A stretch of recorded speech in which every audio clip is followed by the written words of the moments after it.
വിശുദ്ധ ഖുർആനിലെ 25-ാം അധ്യായം സൂറത്തുൽ ഫുർഖാനിലെ ഏറ്റവും അവസാനത്തെ ആയത്താണ് എന്നെയും നിങ്ങളെയും ആമുഖമായി ഓതിക്കേൾപ്പിച്ചിട്ടുള്ളത്. അടിമകളും ഉടമയും തമ്മിലുള്ള ബന്ധം, സൃഷ്ടാവിനോട് സൃഷ്ടികൾക്കുള്ള ബന്ധം, വിശിഷ്യ വിശ്വാസികളായ നമുക്ക് ഏത് സമയത്തും അഭേദ്യമായി അതിശക്തമായി നിലനിർത്തേണ്ടത് ഏറ്റവും വലിയ ഇബാദത്താകുന്ന പ്രാർത്ഥനയിലൂടെയാണ്. നമുക്കറിയാം, നമ്മൾ കണ്ണുകൊണ്ട് കാണാത്ത പടച്ച റബ്ബിനെ കണ്ടുമുട്ടുന്ന ഒരർത്ഥത്തിൽ ഏറെ അനുഭൂതിയുള്ള അവസരമാണ് റബ്ബുമായുള്ള പ്രാർത്ഥനാ സന്ദർഭം എന്ന് പറയുന്നത്. നമ്മുടെ ഏത് ആവശ്യങ്ങളും, ഏത് അഭിലാഷങ്ങളും ആഗ്രഹങ്ങളും, ഏത് പ്രയാസങ്ങളും പരീക്ഷണങ്ങളും ഒക്കെ എല്ലാം കേൾക്കുകയും കാണുകയും അറിയുകയും ചെയ്യുന്ന പടച്ച റബ്ബിൽ വരമേൽപ്പിക്കുകയും അവനോട് മാത്രം ചോദിക്കുകയും ചെയ്യുമ്പോൾ അതിൽ വലിയൊരു സമാശ്വാസം തീർച്ചയായും നമുക്ക് ലഭിക്കും. ഇനി അത് നിർവഹിക്കാതെ ആരാണോ മാറി നിൽക്കുന്നത് എങ്കിൽ അവരാണ് അള്ളാഹുവിന്റെ കണക്കിലും കണ്ണിലും ഹതഭാഗ്യരാകുന്ന ആളുകൾ. 25-ാം അധ്യായം സൂറത്തുൽ ഫുർഖാനിലെ അവസാന ഭാഗത്തുള്ള ഈ സൂക്തം നമ്മെ അറിയിക്കുന്നത് അതാണ്. പ്രവാചകരെ താങ്കൾ പറയുക, മാ യഅബഉ ബിക്കും റബ്ബി ലൗലാ ദുആഉക്കും, നിങ്ങളുടെ പ്രാർത്ഥനയില്ലായിരുന്നു എങ്കിൽ, നിങ്ങൾ പടച്ച റബ്ബിനോട് ചോദിച്ച കാര്യങ്ങൾ വാങ്ങുന്നില്ല എങ്കിൽ, അള്ളാഹുവിലേക്ക് മാത്രം നിങ്ങൾ കരങ്ങൾ ഉയർത്തുന്നില്ല എങ്കിൽ, അങ്ങനെ റബ്ബിന് വിനയാന്യതരായ അടിമകളാണ് എന്നും ജീവിതത്തിൽ നിസ്സഹായരായി മാറുന്നവരാണ് നിങ്ങൾ എന്നും ആ ബോധ്യത്തിന്റെ അടിസ്ഥാനത്തിൽ യജമാനനായ ഗനിയായ ഫഖീറായ പടച്ച റബ്ബിനോട് ചോദിക്കുവാനുള്ള സന്നദ്ധതയും സമയവും സന്മനസ്സും നിങ്ങൾ കാണിക്കുന്നില്ല എങ്കിൽ അള്ളാഹു നിങ്ങളെ എങ്ങനെ പരിഗണിക്കാനാണ്? നിങ്ങളുടെ വിഷയം അള്ളാഹു എങ്ങനെ പരിഹരിക്കാനാണ്? ലൗലാ ദുആഉക്കും ഫഖദ് കദ്ദബ്തും ഫസൗഫ യകൂനു ലിസാമാ. എന്നെന്നും ജീവിച്ചിരിക്കുന്ന മരണമോ മയക്കമോ മറവിയോ ഇല്ലാത്ത പടച്ച റബ്ബ് ഉണ്ടായിട്ടും അള്ളാഹുവിനോട് നിങ്ങൾ ചോദിക്കാതെ അവനിലേക്ക് മടങ്ങാതെ ഫഖദ് കദ്ദബ്തും, നിങ്ങൾ വ്യാജമാക്കുകയാണ്. നിങ്ങൾ ആഗ്രഹ സഫലീകരണത്തിന് വേണ്ടി മറ്റു പല മാർഗങ്ങളും തേടി അന്വേഷിക്കുകയാണ്. ഫസൗഫ യകൂനു ലിസാമാ, അതിലൂടെയാണ് നിങ്ങളുടെ കഷ്ടനഷ്ടങ്ങളും ആത്യന്തികമായ ശിക്ഷയിൽ ചെന്ന് നിങ്ങൾ പതിക്കുകയും ചെയ്യുന്നത്. നമ്മളൊക്കെ മനുഷ്യരാണ്. മനുഷ്യരെന്ന നിലക്ക് ജീവിതത്തിൽ പല രൂപത്തിലുള്ള പ്രയാസങ്ങൾ, സാമ്പത്തിക ഞെരുക്കങ്ങളിൽ, അതേപോലെ തന്നെ ശാരീരികമായ വിഷയങ്ങൾ, ആരോഗ്യരംഗത്ത്, മറ്റു ഉപജീവനവുമായി ബന്ധപ്പെട്ട കാര്യം, ഒരു മനുഷ്യൻ നിരവധി ആഗ്രഹങ്ങളിലൂടെയാണ് ദിനം പ്രതി മുന്നോട്ട് പോയിക്കൊണ്ടിരിക്കുന്നത്. ആ ആഗ്രഹങ്ങളൊക്കെ നടപ്പിലാകാതെ വരുന്ന സമയത്ത് പല രൂപത്തിലുള്ള മാർഗങ്ങളിലേക്ക് മനുഷ്യൻ ചെന്ന് പതിക്കും. ഈ അടുത്ത് ഹത്തറസ്, യുപിയിലെ ഹത്തറസ് എന്ന് പറയുന്ന സ്ഥലത്ത് ഒരാൾ ദൈവത്തിന്റെ സമീപത്ത് കൂടിയിട്ടുള്ള ആളുകളിൽ ആയിരക്കണക്കിന് ആളുകളാണ്. അവരൊക്കെ എന്തിനു വേണ്ടി വന്ന ആളുകളാണ്? പിരിഞ്ഞു പോകുന്ന സമയത്ത് ആ മനുഷ്യന്റെ പാദം സ്പർശിച്ച മണ്ണ് വാരിയെടുക്കാൻ വേണ്ടിയിട്ട് അവർ ആവേശം കാണിച്ചു. 120-ലധികം ആളുകൾ കൊല്ലപ്പെടുകയുണ്ടായി, അവർ മരിച്ചു പിരിയുകയുണ്ടായി. ഇങ്ങനെയുള്ള ഒരുപാട് സംഭവങ്ങൾ നമ്മൾ കാണാറുണ്ട്. നമുക്കിടക്കും തന്നെ നമ്മളിൽപ്പെട്ട പല ആളുകളും ജീവിത പ്രയാസങ്ങൾക്കിടക്ക് പലയിടങ്ങളിൽ പലപ്പോഴായി കയറിയിറങ്ങിക്കൊണ്ടിരിക്കുകയാണ്. അവിടെ ഹാത്രസിൽ ആൾ ദൈവത്തിന്റെ അടുത്തേക്കാണ് എങ്കിൽ നമ്മുടെയൊക്കെ നാടുകളിൽ ജ്യോത്സ്യന്മാരുടെ അടുത്തേക്ക്, സിദ്ധന്മാരുടെ അടുത്തേക്ക്, കൈനോട്ടക്കാരുടെ അടുത്തേക്ക്, അതേപോലെ തന്നെ ജാറങ്ങളിലേക്ക്, മക്ബറകളിലേക്ക്. 2 ദിവസം മുമ്പ് പത്രത്തിൽ വായിക്കുകയുണ്ടായി, മമ്പറം നേർച്ചക്ക് കുടി ഉയർന്നു എന്നാണ് വാർത്ത. എന്തിനാണ് മമ്പറം നേർച്ച? എന്താണ് CM മക്കാമിലെ നേർച്ച, പുതിയങ്ങാടി നേർച്ച, കാസർഗോഡ് നേർച്ച, മംഗലാപുരം, ഏർവാടി, ഇങ്ങനെ ഖബറുകളൊക്കെ കേന്ദ്രീകരിച്ചുകൊണ്ട് പോലീസുകളൊക്കെ പറയുന്നത് എന്തിനു വേണ്ടിയാണ്? മനുഷ്യ ജീവിതത്തിലെ നിസ്സഹായമായ അവസ്ഥകള്, പല പ്രയാസങ്ങളും പലർക്കുമുണ്ട്. ഇതൊക്കെ ദൂരീകരിക്കപ്പെടണമെന്ന് ആഗ്രഹിക്കുകയാണ്. അപ്പൊ അതിനു വേണ്ടിയിട്ട് ചില ചപ്പടി വിദ്യകൾ, കാര്യങ്ങൾ ചില ആളുകൾ കാണിച്ചു കൊടുക്കുകയാണ്. അതെല്ലാ മതങ്ങളിലും പല വേർഷനുകളായി, പല രൂപങ്ങളിലായി ഈ ചൂഷണം അനുസ്യൂതം തുടർന്നുകൊണ്ടിരിക്കുകയാണ്. എവിടെ പോയി ഞാനൊന്ന് തുറന്നു പറഞ്ഞാലാണ് എന്റെ പ്രശ്നങ്ങൾ പരിഹരിക്കപ്പെടുക? മക്കളുമായി ബന്ധപ്പെട്ട വിഷയം, കച്ചവടം, അത് നമ്മൾ വിചാരിക്കുന്ന രൂപത്തിലേക്ക് മുന്നോട്ട് പോകാത്ത അവസ്ഥ. എത്ര മാറ്റി റൂമുകൾ മാറി സ്ഥലം മാറി തുറന്നാലും ശരിയാകണില്ല. വീടെടുത്തു, വീട്ടിൽ സമാധാനം നഷ്ടപ്പെടുകയാണ്. ഇങ്ങനെ പല വിധത്തിൽ ആദികൾ അതിന് പലരെയും പറഞ്ഞുകൊണ്ടിരിക്കുകയാണ്. എന്നിട്ട് പല സ്ഥലങ്ങളിലേക്കും കൊണ്ടുപോവുകയാണ്. ഹർറമിനസമ, ആകാശത്ത് നിന്ന് വീണവരെ പോലെ. ഖുർആൻ അങ്ങനെയാ പറഞ്ഞത്. പക്ഷികൾ റാഞ്ചിക്കൊണ്ടുപോകും, പൗരോഹിത്യം റാഞ്ചിക്കൊണ്ടുപോകും, ജ്യോത്സ്യന്മാർ റാഞ്ചിക്കൊണ്ടുപോകും, പല ആളുകളും റാഞ്ചിക്കൊണ്ടുപോകാൻ. ഇന്ന സ്ഥലത്തേക്ക് വരും, നിങ്ങൾക്ക് പരിഹാരം അവിടെ ഉണ്ട്. എന്നിട്ട് അവിടങ്ങളിലേക്കോ സാധാരണക്കാരായ പാമരായിട്ടുള്ള ആളുകൾ അങ്ങനെ അവരുടെ സന്മാർഗം, അവരുടെ സമ്പത്ത്, അവരുടെ ജീവൻ വരെ, ജീവിതം വരെ, സമയം എല്ലാം നഷ്ടപ്പെടുത്തിക്കൊണ്ട്, അതിന് ഇസ്ലാമിക സമൂഹത്തിലാണെങ്കിൽ ചില ഖബറുകൾ കേന്ദ്രീകരിച്ച് വലി എന്ന പേരിട്ടിട്ടുണ്ടാകും. വലി എന്ന പേരാണ് ചാർത്തി കൊടുത്തു കഴിഞ്ഞാൽ ആ വലിയ നമ്മുടെ കാര്യങ്ങൾ ഏറ്റെടുത്തുകൊള്ളുമെന്ന് വിചാരിക്കുകയാണ്. കാരണം സോഷ്യൽ മീഡിയകളിലൂടെ അനുസ്യൂതം, അനവരതം എന്ന് പറയാൻ പറ്റുന്ന രൂപത്തിൽ ആ വലികളെ കുറിച്ച്, വലികൾ എന്ന് പറയപ്പെടുന്ന ആളുകളെ കുറിച്ചുള്ള വിശേഷണങ്ങൾ സാധാരണക്കാരായ ആളുകളിലേക്ക് ഇങ്ങനെ കൊടുക്കാൻ, അത് നിലാവ് എന്നും അതേപോലാത്ത നിലാവും എന്ന് പറഞ്ഞുകൊണ്ട്, എന്നിട്ട് അതിന്റെ വക്താക്കൾക്ക് വരെ അത് യാഥാർത്ഥ്യമില്ലാത്തതാണ്, അത് നിങ്ങൾ അതിലേക്ക് പണമടക്കരുത്, അത് നിങ്ങൾ കേൾക്കരുത് എന്ന് പറഞ്ഞ് അത്തരത്തിലുള്ള ആളുകളിലെ പണ്ഡിതന്മാരെന്ന് പറയുന്ന ആളുകൾ തന്നെ പ്രസ്താവന ഇറക്കേണ്ടി വരികയാണ്. അപ്പൊ നിങ്ങൾ എന്താണ് അവിടെ കുഴപ്പമുണ്ടായത്, ഇത് വിശദീകരിക്കണില്ല. ഇങ്ങനെയുള്ള ഒരുപാട് സോഷ്യൽ മീഡിയ പേജുകൾ ഇതിലേക്കൊക്കെ കാത്തിരിക്കുകയാണ്. ഹൈന്ദവരായ ആളുകളാണെങ്കിൽ അവരുടെ രാശി നോക്കി നക്ഷത്രങ്ങൾ നോക്കുകയാണ്, എന്നൊരു ജ്യോത്സ്യന്റെ അടുത്തേക്ക് പോകാൻ. ചില അമ്പലങ്ങളിലേക്ക് മുസ്ലിങ്ങൾ വരെ പോവുകയാണ്, ചില ജാറങ്ങളിലേക്ക് അമുസ്ലിങ്ങൾ വരാൻ, എന്നൊരു ജനങ്ങൾ തെറ്റിദ്ധരിക്കാൻ. അമ്പലത്തിലേക്ക് മുസ്ലിങ്ങൾ പോകുമ്പോൾ അവിടെ കാണിക്ക അർപ്പിക്കുന്ന സമയത്ത് മതേതരത്വ പൂത്തുലയും. അതേപോലെ തന്നെ നേർച്ചപ്പറമ്പുകളിൽ വന്ന് ഒരു പച്ചക്കൊടി അങ്ങോട്ടും ഇങ്ങോട്ടും വീശിക്കഴിഞ്ഞാൽ നാട്ടിൽ മതസൗഹാർദ്ദം ഉണ്ടാകുന്നു. ഇങ്ങനെയുള്ള പല ചിന്താഗതികളും. അപ്പൊ ഇതിന്റെയൊക്കെ അടിസ്ഥാനം എന്ന് പറയുന്നത് അടിസ്ഥാനപരമായി മനുഷ്യൻ ആവശ്യക്കാരനാണ്. കാരണം മനുഷ്യ ജീവിതം അങ്ങനെയാ. അത് അള്ളാഹ് പറഞ്ഞു വെച്ചിട്ടുണ്ട് 35-ാം അധ്യായം സൂറത്തുൽ ഫാത്തിറിലെ 15-ാമത്തെ ആയത്തിൽ, യാ അയ്യുഹന്നാസ്, അല്ലയോ മനുഷ്യരെ എന്നാ പറഞ്ഞത്, വിശ്വാസികളെ എന്നല്ല, മുസ്ലിങ്ങളെ എന്നല്ല. കാരണം എല്ലാ മനുഷ്യരും എല്ലാ മതവിഭാഗങ്ങളിലും പൗരോഹിത്യത്തിന്റെ, ചൂഷകന്മാരുടെ ആത്മീയ ചൂഷണത്തിന്റെ കെടുതിയിൽ പല രൂപത്തിൽ അകപ്പെടും. അതിന്റെ പരിഹാരം പടച്ചറപ്പ് പറഞ്ഞു തരാം. അതുകൊണ്ടാണ് മനുഷ്യർ എന്ന് പറഞ്ഞുകൊണ്ട് ഈ അധ്യായത്തിലെ ഈ സൂക്തം അഭിസംബോധന ചെയ്യുന്നത്. കാരുണ്യകാതലായ പടച്ചറബ്, യാ അയ്യുഹന്നാസ്, അല്ലയോ മനുഷ്യരെ, അൻതുമുൽ ഫുഖറാഉ ഇലല്ലാഹ്, നിങ്ങളൊക്കെ പടച്ചറബിലേക്ക് ആവശ്യമുള്ള ഫക്കീറന്മാരാണ്. നിങ്ങൾ ഔലിയാക്കളിലേക്ക് ആവശ്യമുള്ള ഫക്കീറന്മാരാണ് എന്നല്ല പറഞ്ഞത്. നിങ്ങൾ മലക്കുകളിലേക്ക് ആവശ്യമുള്ള ഫക്കീറന്മാരാണ് എന്നല്ല പറഞ്ഞത്. നിങ്ങൾ ആൾ ദൈവങ്ങളിലേക്ക് ആവശ്യമുള്ള ഫക്കീറന്മാരാണ് എന്നല്ല പറഞ്ഞത്. നിങ്ങൾ ഖബറിലേക്ക് പോകേണ്ടവരാണ് എന്നല്ല പറഞ്ഞത്. അൻതുമുൽ ഫുഖറാഉ ഇലല്ലാഹ്, നിങ്ങൾ ഫക്കീറന്മാരാണ്. സാമ്പത്തിക വിഷയത്തിൽ, ആരോഗ്യ വിഷയത്തിൽ, ടെസ്റ്റിന്റെ റിസൾട്ട് കയ്യിൽ കിട്ടിയപ്പോ, അതേപോലെ തന്നെ മറ്റുള്ള പല കുടുംബ വിഷയങ്ങളിലൊക്കെ നിങ്ങൾ ഫക്കീറന്മാരാണ്. നിങ്ങൾ മാനസികമായി ദൗർബല്യമുള്ളവരും ദരിദ്രരുമാണ്. നിങ്ങളുടെ മനസ്സിന്റെ തേട്ടം തീർച്ചയായിട്ടും എനിക്കറിയാം. അള്ളാഹ് പറയാ, വലഖദ് ഖലഖനൽ ഇൻസാൻ, തീർച്ചയായും നാമാണ് മനുഷ്യനെ സൃഷ്ടിച്ചത്. വനഅലമു മാ തുവസ്വിസു ബിഹി നഫ്സു, നിങ്ങളുടെ മനസ്സ് മന്ത്രിച്ചുകൊണ്ടിരിക്കുന്നത് എനിക്കറിയും. നമ്മെ ആർക്കും മനസ്സിലാക്കാൻ കഴിഞ്ഞിട്ടില്ലെങ്കിലും നമ്മെ സൃഷ്ടിച്ച നാഥന് നമ്മൾ മനസ്സിലാക്കിയിട്ടുണ്ട്. അവർക്ക് നമ്മുടെ ആഗ്രഹങ്ങൾ അറിയാം. അത് ഹലാലാണ് എങ്കിൽ അവൻ നമുക്കത് സാധിപ്പിച്ചു തരും. നൽകുന്നില്ല എങ്കിൽ അവരിലേക്ക് അടുക്കാനുള്ള വിശുദ്ധമായ ഇസ്ലാമിക ജീവിതത്തിന്റെ മാർഗത്തിലേക്ക് നമ്മൾ പ്രവേശിക്കണം. എന്നിട്ട് റബ്ബിനോട് നിരന്തരമായി ചോദിച്ചുകൊണ്ടിരിക്കണം. തീർച്ചയായും അവൻ നൽകും. അതല്ലാതെ അതിനുവേണ്ടി മറ്റു മാർഗങ്ങളിലേക്ക് ചെന്നുപോയി നമ്മുടെ വിശ്വാസം നഷ്ടപ്പെടുത്തുകയല്ല വേണ്ടത്. ഹറാമുകളിലേക്ക് പോവുകയല്ല വേണ്ടത്. ശിർക്കിലേക്ക് പതിക്കുകയല്ല വേണ്ടത്. അനാചാരങ്ങളിലേക്കും ചൂഷണങ്ങളിലേക്കും എത്തിപ്പെടുകയല്ല നമ്മൾ വേണ്ടത്. അള്ളാഹുവോട് ചോദിക്കുക.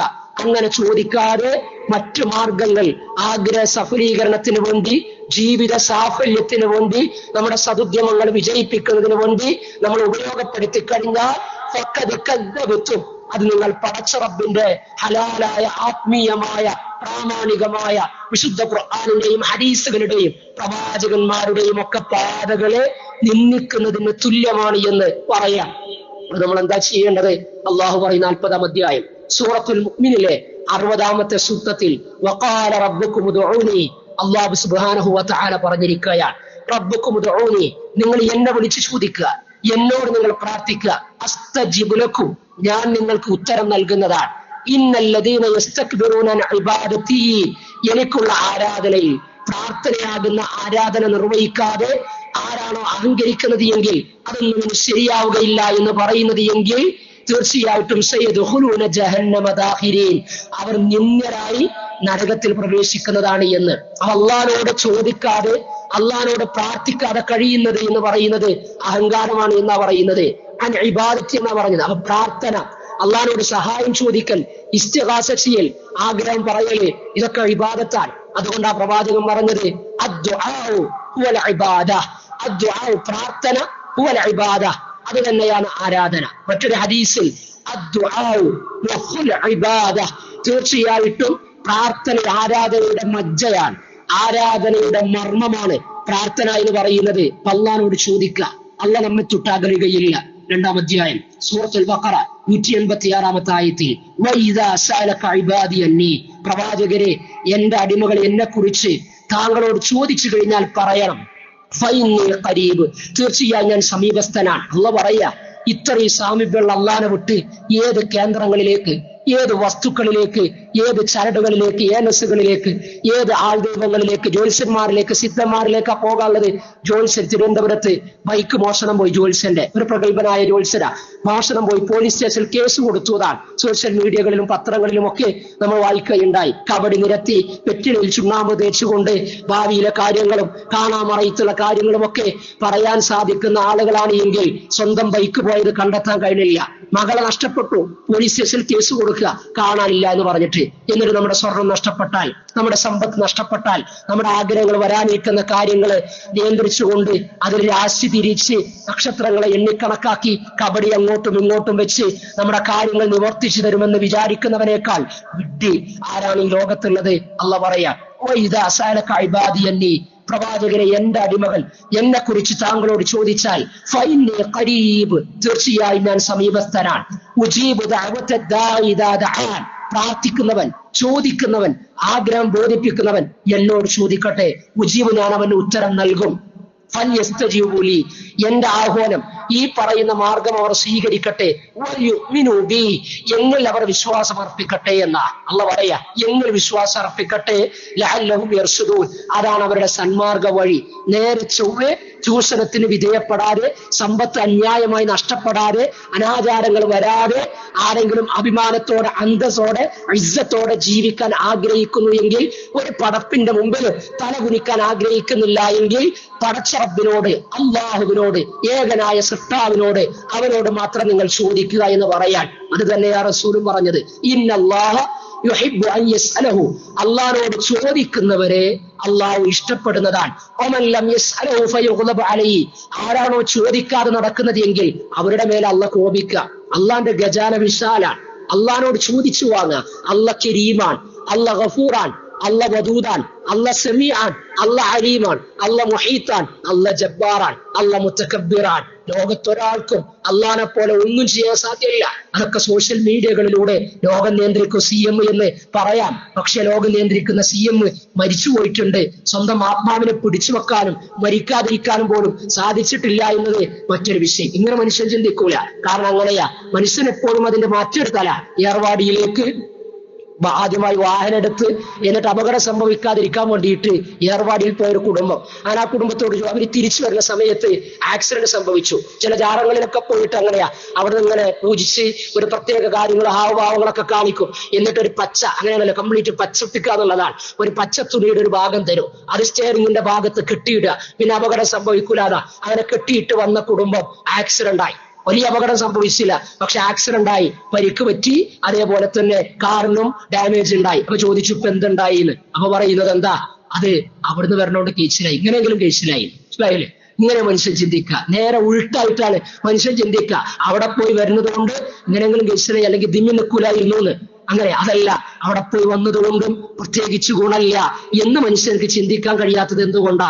അല്ലാഹുവോട് പറയാ, നബിയെ പറയുക, ഇന്നമാ അദ്ഉ റബ്ബി, ഞാൻ എന്റെ റബ്ബിനെ മാത്രമേ വിളിച്ച് പ്രാർത്ഥിക്കുകയുള്ളൂ. വലാ ഉശ്രികു ബിഹി അഹദ, ഒരാളിലും ഒന്നിനും പങ്കു ചേർക്കുകയില്ല എന്ന് റസൂലെ താങ്കൾ അങ്ങ് പഠിപ്പിക്കണം, ഉച്ചസ്ഥരം പ്രഖ്യാപിക്കണം, സഹാബികളെ അറിയിക്കണം. സൂറത്തുൽ ജിന്നിലാണ്. അപ്പൊ ഇതാണ് നമ്മുടെ വഴി എന്ന് പറയുന്നത്. അള്ളാഹിനോട് ചോദിക്കുക. എന്ത് മുഷ്കില, എന്ത് മുസീബ, പല മുസീബത്തുകൾ കിടക്കാതെ നമ്മൾ ജീവിച്ചുകൊണ്ടിരിക്കുന്നത് എല്ലാം റബ്ബിനോട് ചോദിച്ചാൽ മതി. അത് തന്നെയാണ് ഫുത്തൂഹുൽ ഗൈബിലെ വഹീദ് ശൈഖ് റഹ്മത്തുള്ളാഹി. പല ആളുകളും മൊയ്തീൻ ശൈഖിനോട് ചോദിക്കുക, നമ്മുടെ തങ്ങന്മാരോട് ചോദിക്കുക, പടപ്പുകളോട് ചോദിക്കുക. മൊയ്തീൻ ശൈഖ് പറഞ്ഞു, ലാ തഷ്കുവന്ന, നീ ഒരിക്കലും ആവലാതി ബോധിപ്പിക്കരുത്.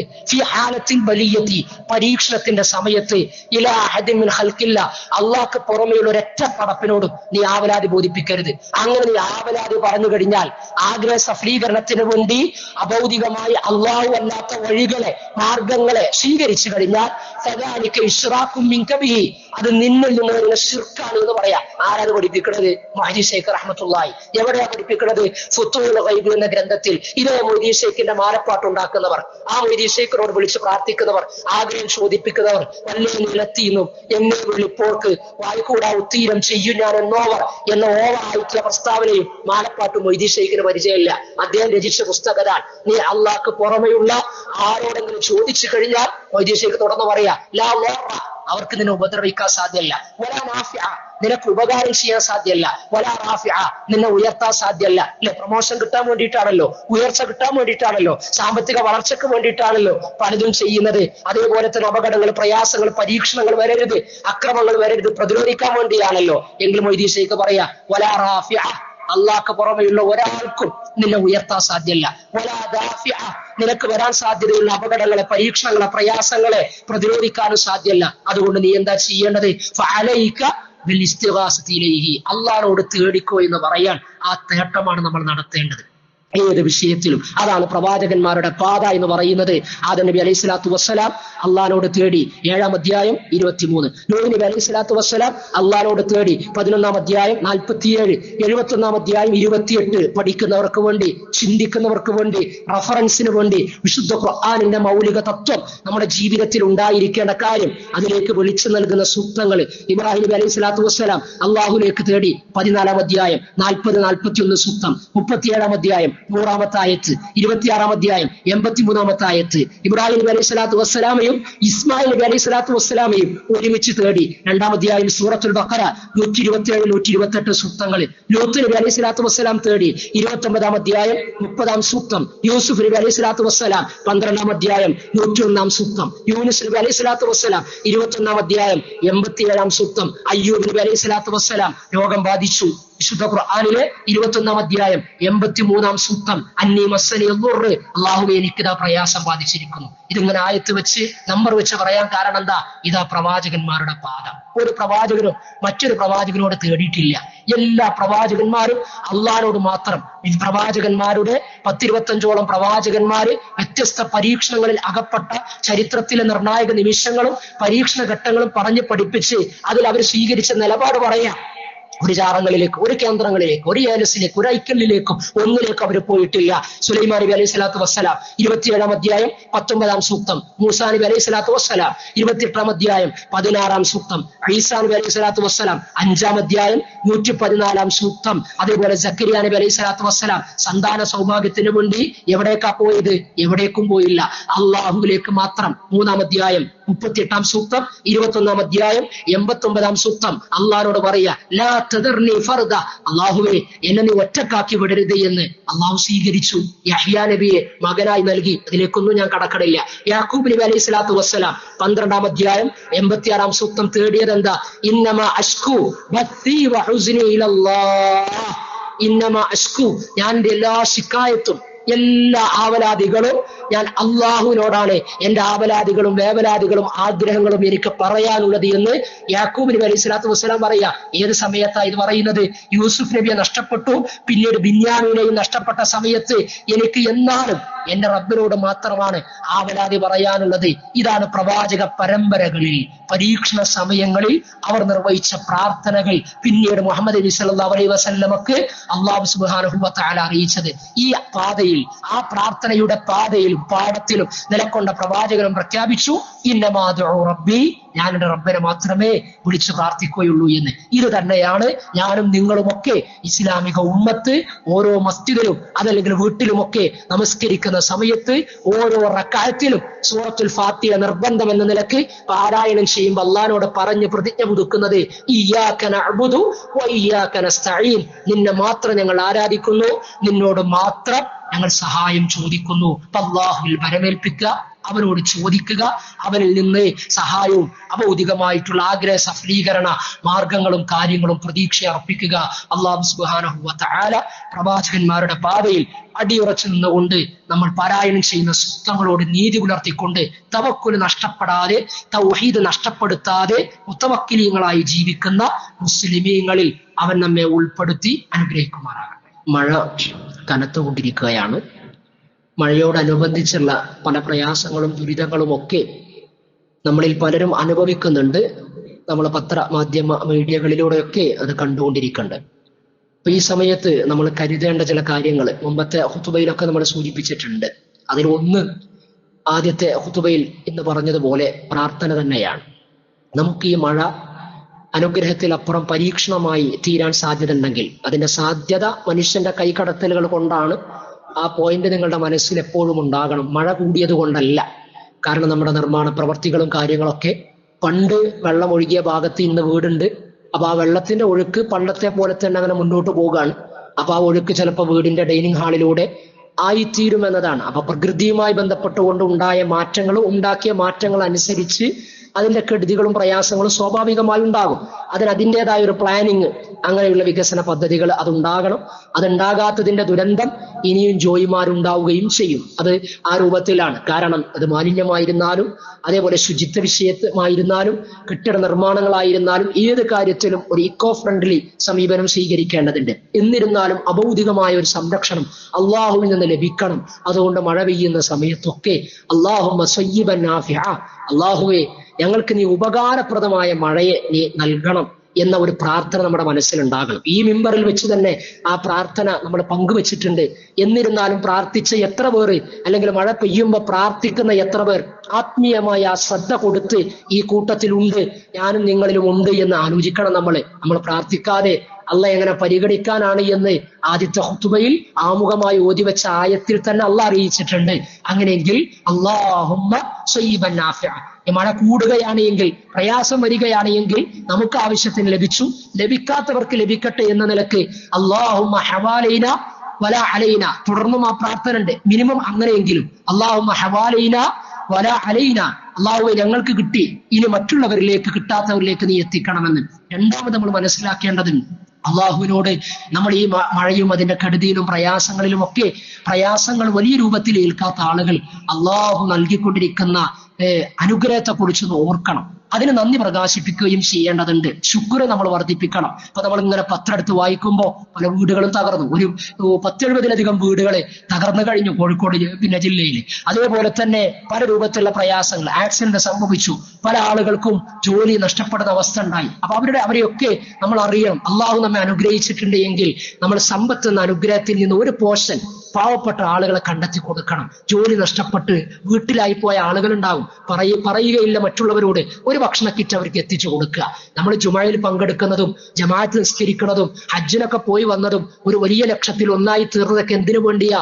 പാവപ്പെട്ട മറ്റുള്ളവർക്ക് വേണ്ടി ഈ സമൂഹത്തിന്റെ കൂടെ ഈ നന്മയിൽ ഉണ്ട് എന്നതിന്റെ അറിയിക്കലുമാണ് സംഘടിതമായ ഇസ്ലാമിലെ അനുഷ്ഠാന മുറകളും ആരാധനകളും ഒക്കെ നിർവഹിച്ച് പുറത്തേക്ക് പോണത്. അതല്ലാതെ ഒരു യാന്ത്രികമായി വെള്ളിയാഴ്ച ജുമയെ പങ്കെടുക്കുക, പോവുക, അസ്രം ജമാഅത്തിന് വരിക, പോവുക, ഇതിനു വേണ്ടിയിട്ടല്ല. എന്തിനാണ് ഈ ഗ്രൂപ്പ് ആക്ടിവിറ്റി? എന്തിനാണ് ഈ സംഘടിത അനുഷ്ഠാന മുറകൾ എന്ന് ചോദിച്ചാൽ സംഘടിതമായ സാമൂഹ്യ നന്മക്ക് വേണ്ടി ഇറങ്ങിത്തിരിക്കണം. എനിക്ക് അള്ളാഹ് സമ്പത്ത് നിഅമത്തായി തന്നിട്ടുണ്ട്, അതിൽ നിന്ന് ഒരു 1000 രൂപ കിറ്റ് ആരാ പ്രയാസപ്പെടുന്ന കൊണ്ടുപോയി കൊടുക്കണം. എനിക്ക് കോർഡിനേഷൻ സ്കില്ലുണ്ട്, ഞാനതിങ്ങനെ കോർഡിനേഷൻ ചെയ്യാം. അതേപോലെ തന്നെ എനിക്ക് സ്വാധീനമുണ്ട്, ഒന്നിങ്ങനെ വിളിച്ചു കഴിഞ്ഞാൽ ഇന്നാളെ കൊണ്ട് കൊടുപ്പിക്കാൻ കഴിയും. അങ്ങനെ നമ്മുടെ സ്വാധീനം അതൊരു നിഅമത്താണ്. നമ്മുടെ കാഴ്ചപ്പാടുകൾ അതൊരു നിഅമത്താണ്. നമ്മുടെ സമ്പത്ത് നിഅമത്താണ്. ആരോഗ്യ നിഅമത്താണ്. ഇനിയൊരു സമ്പത്തില്ലാത്ത ആളുകൾ, നമുക്ക് ഹെൽത്ത് ഉണ്ടാകും. Health is wealth. ഇന്നത്തെ കാലഘട്ടത്തില് മാൻ പവർ എന്ന് പറയുന്നത് വലിയ സംഗതിയാണ്. സമ്പത്തുള്ള ആളുകൾക്ക് വരെ ചെയ്യാൻ സാധിക്കണമെന്നില്ല. അപ്പൊ യുവാക്കളായ ആളുകൾ ഇറങ്ങിത്തിരിക്കുക, നാടിനു വേണ്ടി, പരിസരങ്ങൾക്ക് വേണ്ടി, മഹലിന് വേണ്ടി, പാവപ്പെട്ടവർക്ക് വേണ്ടി, നിരാലംബർക്ക് വേണ്ടി. യൗവനം നന്മയിലാകട്ടെ, ഇറങ്ങി തിരിച്ചുകൊണ്ട് പറയുക, എന്നിട്ട് ഞങ്ങൾ പോയി കൊണ്ടു കൊടുക്കാം, അവിടെ ഞങ്ങൾ വൃത്തിയാക്കാം. ഇങ്ങനെ പ്രൊഡക്റ്റീവായിട്ട് എനർജി പിന്നെ തീർച്ചയായിട്ടും യൂട്ടിലൈസ് ചെയ്യുന്ന, ഉപയോഗപ്പെടുത്തുന്ന കാഴ്ചകളെ ഈ സമൂഹം ആഗ്രഹിക്കുന്നുണ്ട്, ആലോചിക്കേണ്ടതുണ്ട്. അത് അള്ളാഹുവിന്റെ ദീനിന്റെ ഭാഗമാണ്. അള്ളാഹ്ക്ക് ഏറ്റവും ഇഷ്ടപ്പെട്ട മനുഷ്യനാരാ? ജനങ്ങളിൽ വെച്ച്, മനുഷ്യരിൽ വെച്ച് അള്ളാഹ്ക്ക് ഏറ്റവും ഇഷ്ടപ്പെട്ട മനുഷ്യൻ അൻഫഅഹും ലിന്നാസ്.